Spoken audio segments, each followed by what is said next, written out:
gonna watch this. Yep. Whenever you guys want to start. I'm good. Welcome to Prime Properties. I'm Michael Morris, and sitting in with me, per usual, Lou Willard. Lou, how are you? Doing great today. Dodging snowdrops like everybody else, or snowflakes, I should say. Yeah, the first thing I thought of when I saw the weather report was you telling me a week ago you're getting out of here for 6 weeks, so I got to find someone else to sit here because you're not going to put up with this weather. And look like I'm leaving a couple weeks too late. But better late than never, I guess. Listen, it's festive out there, a little bit of a blizzard. Here's your post-Christmas snow. This is just for you because I know you love it. Yeah, can't you tell?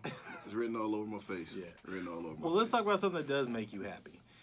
When we are looking at Columbus real estate, I pulled some numbers today and shared them with you. The reason I like having you around here is you're not just in the real estate game where you're buying and selling. You're actually participating in all the properties. You're looking Yes. at them for problems to tell people what to look out for. But one of the things I was wondering is how busy were you last year? Because when I give the numbers here, it's going to be really impressive the amount of home sales Yeah. that happen. But as they're being sold or bought and sold, you have to be there. Yeah, we did over 1,000 inspections last year, which in the whole scheme of thing is just a blip on the radar because there's a ton of transactions. Right. That's what I'll tell everybody, and I've said it before. I think it was the very first time I was on the show that I did help a couple other guys get their company started because there's enough business for good companies. Right. There, one year there was 25,000 home inspections that took place. Or transactions, I should say, between. So I don't know if they all had inspections or not, but there's no way me and my two guys can do them all. Right. Nor do we want to do them all. Right. You don't have a life if you get to that point. But we stay really busy, especially purchasing the warranty company. So that's what we see it from the inspection side. We see it from the warranty side. So even if we're not getting the home inspection, we start to see a lot of deals come in because they have warranties on them. And we notice some people don't get an inspection, which is it's turned out to be a big mistake, and they find out later on down the road. Well, that is something that I saw a lot of research on people that did not get home inspections. Yes. And how they're paying for it now. They're paying for it now, and they want to come after the warranty companies, their insurance companies, and realistically, there's nothing we could do to help them, Right. because the stuff is already broken. And they say, well, I have a warranty because, they told me that if I have this warranty, once I move in, just tell you guys everything that's wrong and you come in and fix it. And I just said, stop for a second and think about that. That does not even sound realistic. That you're going to fix everything in this person's house for a $50 deductible. So if that's what someone told you, sometimes you just got to stop and do your own due diligence and think about it. But the market was crazy last year. It ended, overall the market was down 1.4% from the prior year, but it was still very busy. And that just tells you how busy 2017 was. Well, let me ask you this, because when we first started this show, I want to say it was in October, the market was still hot, but it was slowing down, and it wasn't the typical slowdown because kids are getting back into school and all Yes. that. There were still a lot of homes on the market, but one of the things that I asked you off the air was you kind of broke down the higher the rate on the house is determines how long it sits on the market typically. Yeah. What's sitting out there is like that 110 to 135 range house because of They're harder to get those by because a lot of them, if they haven't been flipped and in that price range, they typically haven't. But if they have not been, they're going to be older. There's going to be more stuff wrong with them. And then you're getting a buyer that's usually going FHA. And because of their credit score because issues. of credit score issues, and then it all depends on how many dollars they have prepared once they move in to be able to fix stuff. I don't want to speak on anybody's money, but that just tends to be the issue when you get into that price range. The reason that obviously the $750,000, $500,000 houses, stuff like that sit longer because quite frankly, there's not that many buyers for them. Well, and also they probably have great credit at that point, and Yeah. they're liquid. They have cash to Yeah. buy the home. There's not as much that needs to be fixed, but they're ready to play. Yeah, Right? and there's just not obviously the pool of people that can purchase from 100 to 200,000 is a lot larger than the pool of people who can purchase 500,000 and above. Right. I mean, that's just common sense. We all know that. So when you get into those lesser homes, you find more stuff wrong. Sometimes they haven't been updated. Sometimes the furnaces are older, and that kind of scares a buyer, especially a first-time buyer, because when anybody can find out the average age or the average life expectancy of a furnace. And when they see it and you tell them how old it is, they automatically think it's going to go out. Right. That's not necessarily the case. Right. There's ways to prevent that, but a lot of people don't want to take those steps. Right. Well, let's talk about some of these statistics because it's going to kind of delve back into what we just were talking about. But so the end statistics for 2018, and I love numbers. The Central Ohio housing statistics was the average home sold for $230,853. The average days to sell was 38, which was 7 days faster than the previous year, 2017. And the number of homes sold, 31,500. So your number of you can't get to them all, Yeah. there's plenty of business, there is. But the average house increase in value was 5.89%. So even if it finished a little softer, tail end of October, November, December, those are still really strong numbers. Oh, the numbers were staggering. We saw houses go so fast because we do a pretty good amount of meetings. So we would hear people say, they call them pocket listings. You know, every brokerage has them. Don't let them tell you they don't. All the agents listen to the show know they do. And it's not that they're doing anything devious because they're not. They just say, anybody have anything coming up? And their meeting, they'll say what they have, and it's sold before the meeting's over. Right. It's just like, as soon as we finish, I'll call my people because we throw a contract together. And those houses, so those really don't even go into the 38-day average. It's almost a done deal before it starts. Well, explain that, because you said that, we were kind of talking before we started, you made a really great point about that average number is deceiving because of why? Because of situations like that. And so there's a sale that just you put on the MLS and it's gone, but then you also have the house that's sit there for 8 months because it's been a HUD home, or it just got out of foreclosure, or it's in a state so that by the time the lawyers get the paperwork, you're already 45 days in.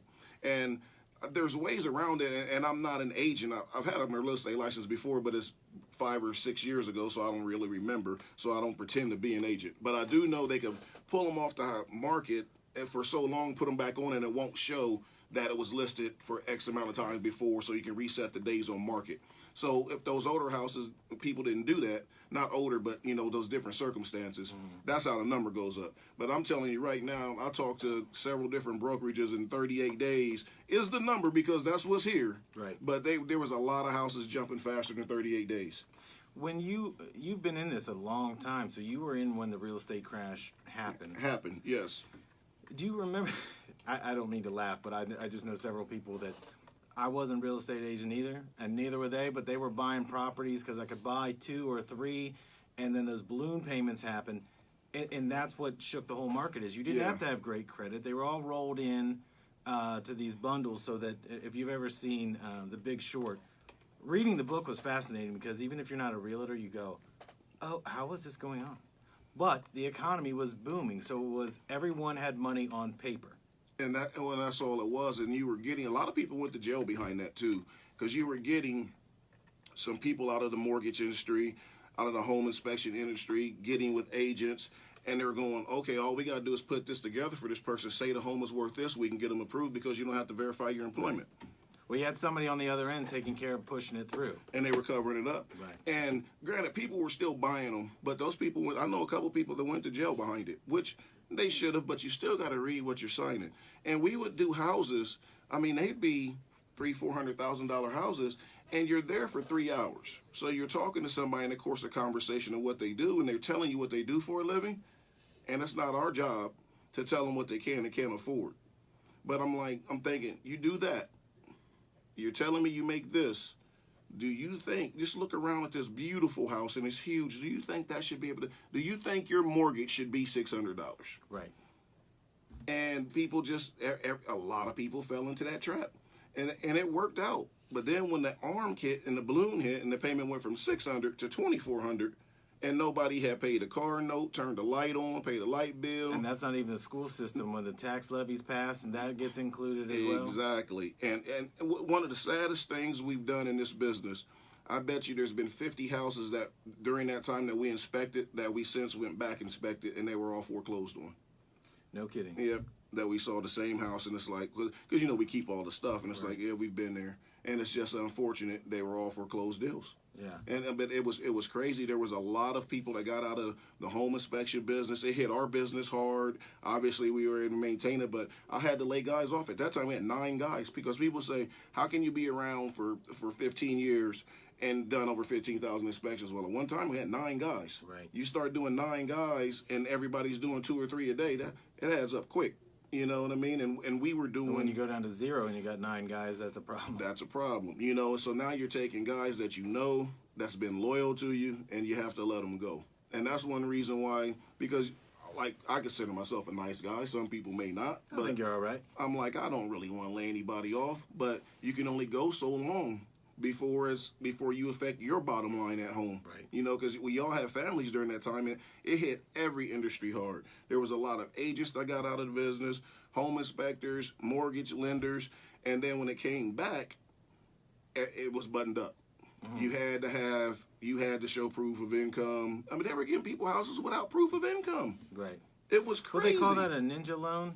They call it a stupid loan is what they should have called it, because that was ridiculous. I do remember a guy that he drove a dump truck for a living, and he had 2 houses in the same neighborhood, and they were both foreclosed on within, I'd say, 6 months of the initial hit in the housing market. And then the same builder said, "Oh, you can buy a home 2 blocks around." So he technically owned 3 homes at a time in one neighborhood and lost all 3 of them. Yeah, and because all it was you told them what you did for a living, they created the number. Right. It was.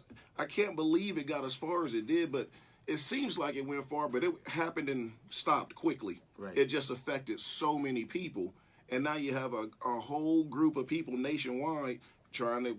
They're dealing with foreclosed home or foreclosure on their credit. You know, credit scores taking a hit, so now up pops the credit repair companies. Right. It's all cyclical, man. It just Yeah. Everybody gets that credit card offer, transfer vicious funds, cycle. this. When you were going back through these properties that you've seen, did you see that people? I never understood if somebody was losing that house.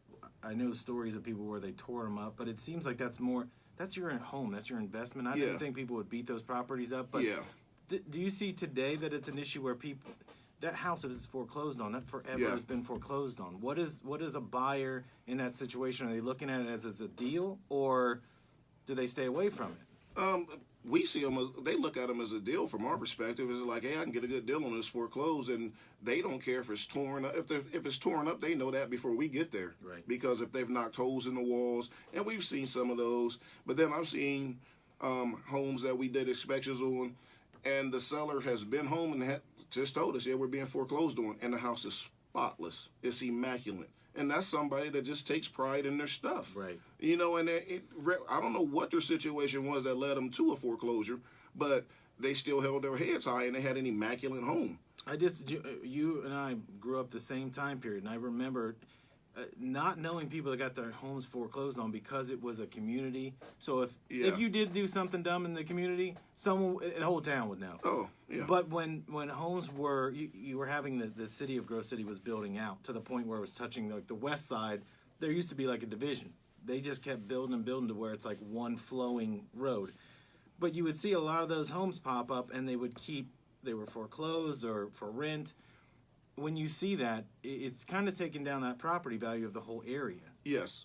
And at any given time, like especially when that time happened, what people don't know if you're not in the industry, the banks always have a whole book of homes that's foreclosed.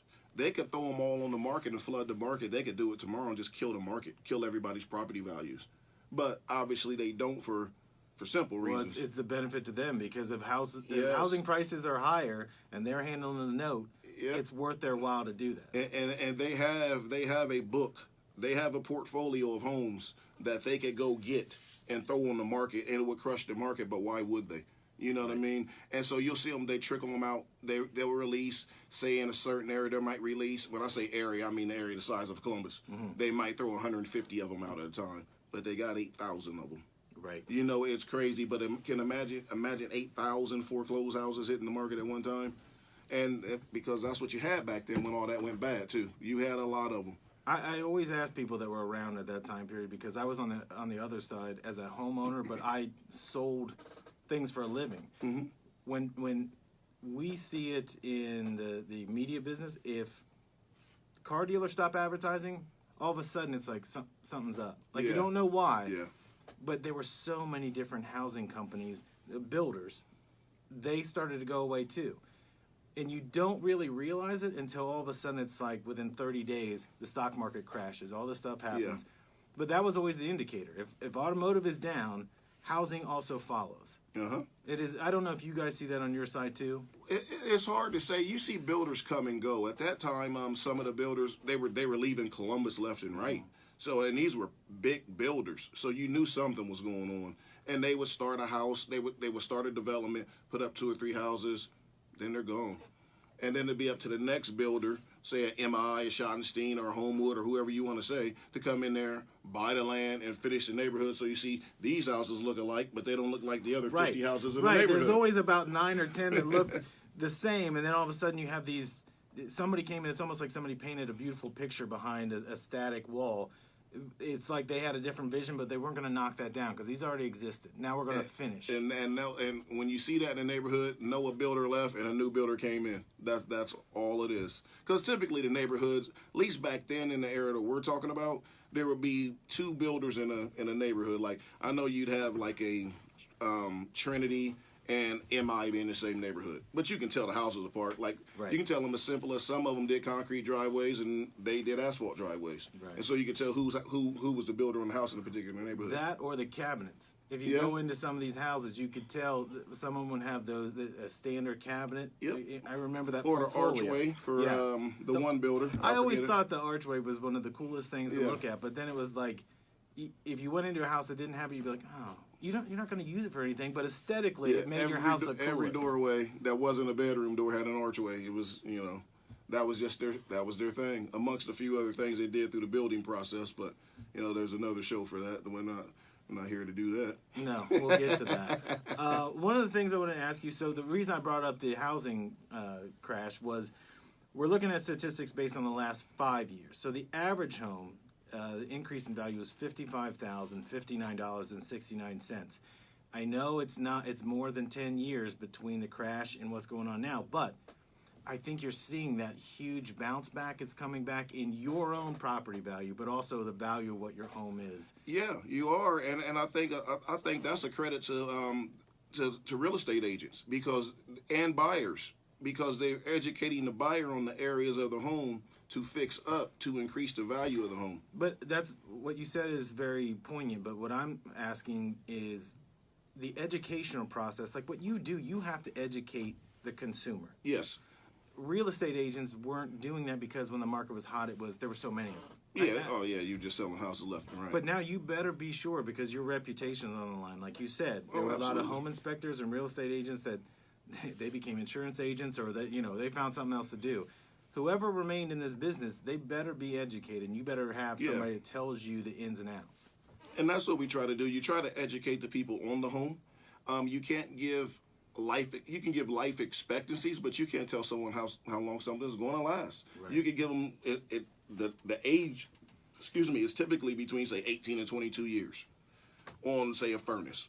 But I can't tell you if it's going to last another 6 months or 2 years. Or if it was installed properly or if maintenance has been done. But they're putting better materials in the houses. You know what I mean? They're building them fast, but they're using stuff. Technology is constantly changing. So the materials they're using are better for the houses to last longer. 10 years ago, they would tell you the average house.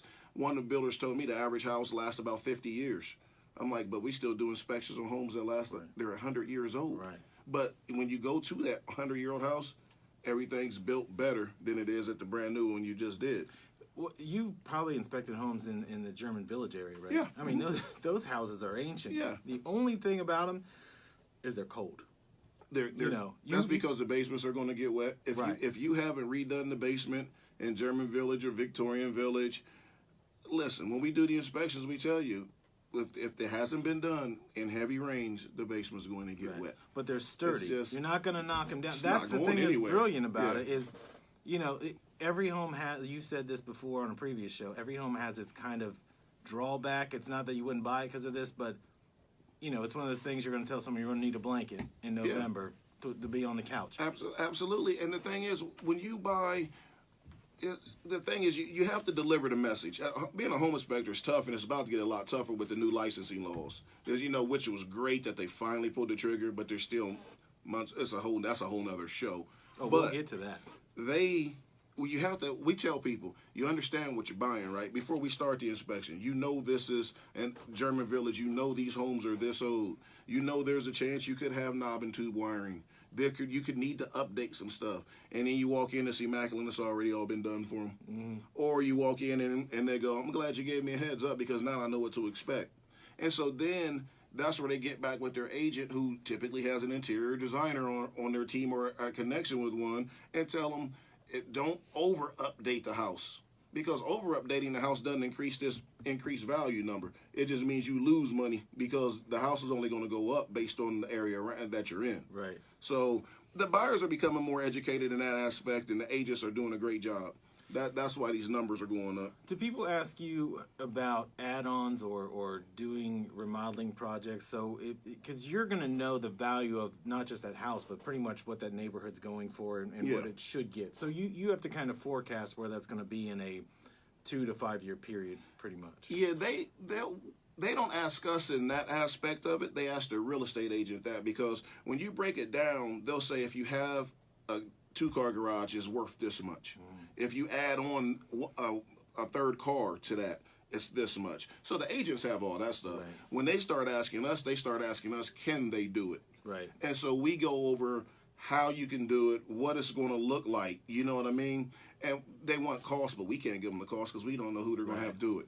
But that's the kind of stuff they ask us. They don't ask us from a, what's it going to do for the value of my house. They always ask the agents that, because the agents do have that number. I always find it odd that they will ask remodeling companies, because we talk to a lot of them, and they will, if you're asking somebody who's doing a remodeling project, what do you think they want? They want the check, right? So if I'm building this pergola out here or this stone patio, and I'm going to put a big green egg because that's what you think you want, of course I'm going to say it's going to drive the value of the house up. Yeah. On the other side, it is somebody can buy the house or look at a house and say, I didn't want a pool, or I don't want to maintain this thing out here. Yep. You know, there's too much going on. Every home, when the way I look at it, and I could be wrong, is that you're buying it for yourself. This is where I'm going to live, raise my family, whatever you're going to do. I'm buying it for myself, not the next person that's going to buy it. Yeah, and if you do a weird addition, or even something as simple as putting a swimming pool, you just cut a segment of the people willing to buy your house out, because everybody doesn't want a pool. Well, you cut out so much of the actual land that you have Yes, and put a structure there that you have to now take care of. And it's snowing outside. Yeah. So Columbus may not be the best market to be throwing in a bunch of pools. Well, in Columbus, there's 10 good days a year of sun, and the rest is cloud and snow. But, I mean, I don't think people mind that. I always think that when when we were younger, you'd see so many people talking about these pool companies. Everybody wanted a pool until they realized everything that had to go into it. Yeah. So then it became, I want these patio enclosures, and then all of a sudden it was, well, the patio needs air conditioning, right? Yeah. Or heat. The patio has to be a 3-season room now. Yeah. That wasn't your plan. Right. And now you got to run HVAC, electric. Now your patio, your $2,000 patio just turned into a $15,000 3-season room. Right. And you weren't planning on that. I do remember growing up and my parents putting one on the house, and it was really nice, except during the summer it was like a sauna in there unintentionally, and it's like, you can't even use that Can't room. use it, yeah. But again, that's something where you didn't ask a real estate agent that question. You didn't ask a home inspector what all goes into this to get air conditioning, to heat. But you just put this albatross on your house that you're going to walk through the property and go, there's no air conditioning to that room. Yeah. Right? So Yeah. you're going to see that right off the bat. There's a spot in our report that says heat source in every room. It's yes or no. And if it's not, then you list the room and you put it in the report. Right. So if you finished off a 3-season room and it doesn't have it, you just let the people know, yes, a 3-season room, you have heat, but in the summer, you better open a window. Or you better Or sell it in put up- October with the yeah. windows open and say, it's fine in here. It's completely fine. Don't say that, because people do. It's a tip. I'm giving a tip out there. If you want to sell your house and there's no air moving in there. Last thing I want to get into before we're done, because I can't believe it, we've already gone through 25 minutes. Yeah, these are quick. The increased home value that we're seeing, we talked about the average home, but when we're looking at that, do you see, that's 2018 numbers, do you see 2019 kind of following suit, or do you see it slowing down? Because interest rates are still reasonable. From what I've been told by a couple different brokers, is that we're going to get back to normal, which normal's good. I mean, I think earlier, and I could be wrong on the number, and my buddy who's a broker could correct me, but I think it was at like a 9% growth rate last year. It can't sustain that. It's just impossible. it needs to level off. And I think the brokers were telling me somewhere in that 2.5 to 3.5% growth, and that's what they're predicting 2019 will be. But it's already busy. Right. I mean, like my guys are out doing 20-something inspections this week. This the second or third week of January. You know, last year, typically October for our company, at the home inspection side, the warranty side stays busy. But the home inspection company, typically October is a slow month. So I'll tell guys, if you got somewhere to go on vacation in October. I don't know why, but for the last 10 years, October has been a slower month. Well, this year, October didn't slow down at all. It flopped with December, and December was slow, but now here we are back in January. Yeah. And there's 20-something inspections this week, and the phone is still ringing. I'm still seeing a lot of real estate agents showing houses, and I'm still seeing a lot of signs in yards that are going from for sale and then sold. I mean, quickly. And it's January. But, you know, they're saying the average days on market, the buyer is going to have to make an adjustment there. Because, like I said, that 38 days included every house, every situation. But the standard houses, they were going faster than 38 days. I mean, it was unbelievable. And I've seen brokers bring it up in meetings to their agents. That's why I try to sneak in all these meetings I can. But they bring it up to their agent. They said, you have to educate your buyer. Give them all the information you can. That way, when their house is still on the market in 9 days, they're not calling you asking you how come it's not selling. Right. That gives you an indication how fast they were selling last year. That's a great point. Well, Lou, we're out of time for this week, but we will be back next week. Thank you for listening to Prime Properties, and we'll see you next weekend. Did you guys not even take a break? Nope.